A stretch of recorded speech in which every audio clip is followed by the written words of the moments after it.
Newcastle 0, Arsenal 1. We kick off the new campaign with a win, clean sheet away from home. Happy days, guys. We couldn't have asked for anything more really, other than a few more goals.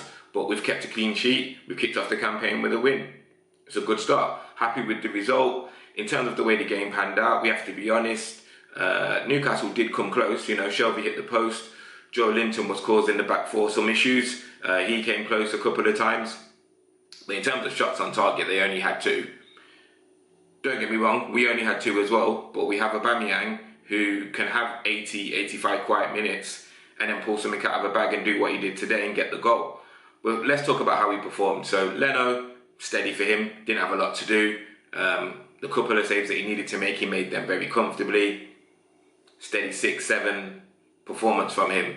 Monreal, I did have a slight criticism of Monreal. For the most part, he had a good game. There was one point where he'd lost out in a challenge. He thought he would fouled, and instead of getting on with it and playing to the whistle, he's there, hands up, waiting for the referee to give him something. It didn't come, and that could have led to a counter-attack that could have gave Newcastle a goal. It didn't, thankfully, but you know, these are the type of things that our back four need to stop doing and just play to the whistle. I think Socrates and Chambers, again, steady. Nothing spectacular from them. They just did a job, mopped up best that they could.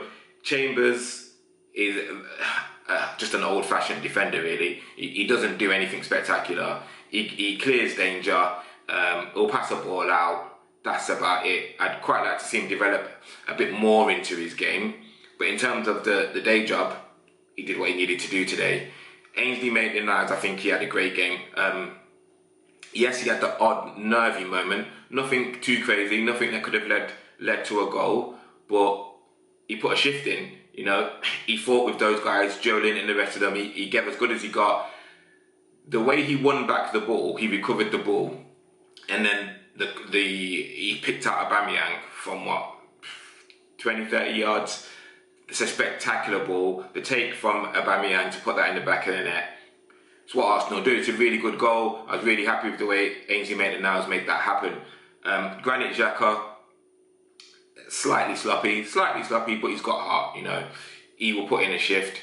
He does need to mop up, he does need to tidy, because I'd argue, apart from Mkhitaryan, he was then probably our worst player today. And I'm not trying to criticise, let's be positive, we won the game, but he could do better.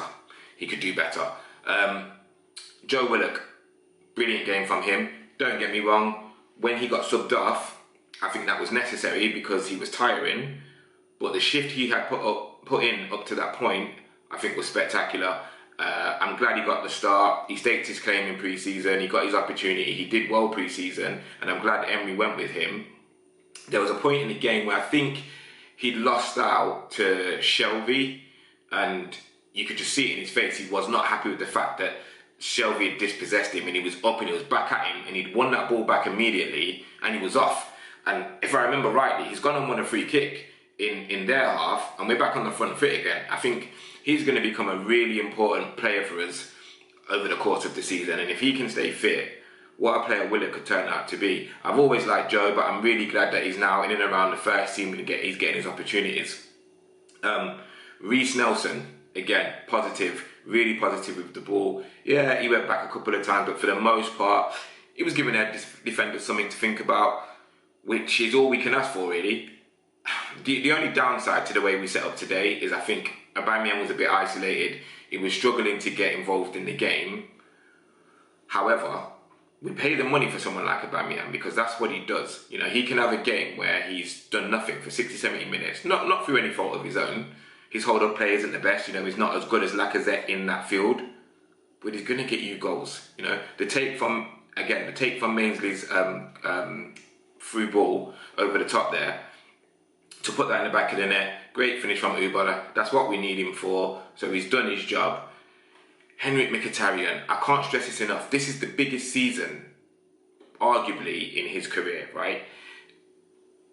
He started today, and he's so Marmite, Mkhitaryan. And I know he divides opinion with the fans, but he showed flashes today of why we were excited to get him when we first got him. He showed flashes of that. Picked the ball up, straight at the defenders, positive, give them something to think about. But then the through balls, the simple pass, the end product, it just was not there from him. I don't know what was happening today. I looked at Mkhitaryan's pass accuracy, and we won't even go into detail too much, but it wasn't great. If you compare it to Joe Willock, right, whose pass accuracy today was 74%, if I remember rightly from when I had a look, it wasn't even close. And Joe is only just really getting to be around the first team properly. Ainsley Maitland-Niles today, his pass accuracy was 89%. I think, like I said, he had a fantastic game, just shy of 100 touches in the match. Really positive from him. Mkhitaryan also had a high amount of touches, but for the most part, he did nothing with them.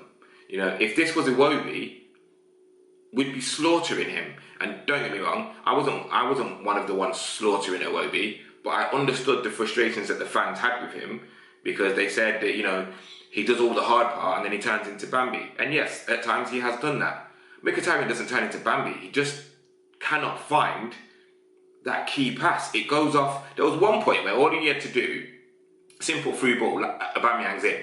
It's gone off for like a goal kick or something stupid. I don't know what's happening with him, but he really needs to mop that up and understand that we did some good business this summer.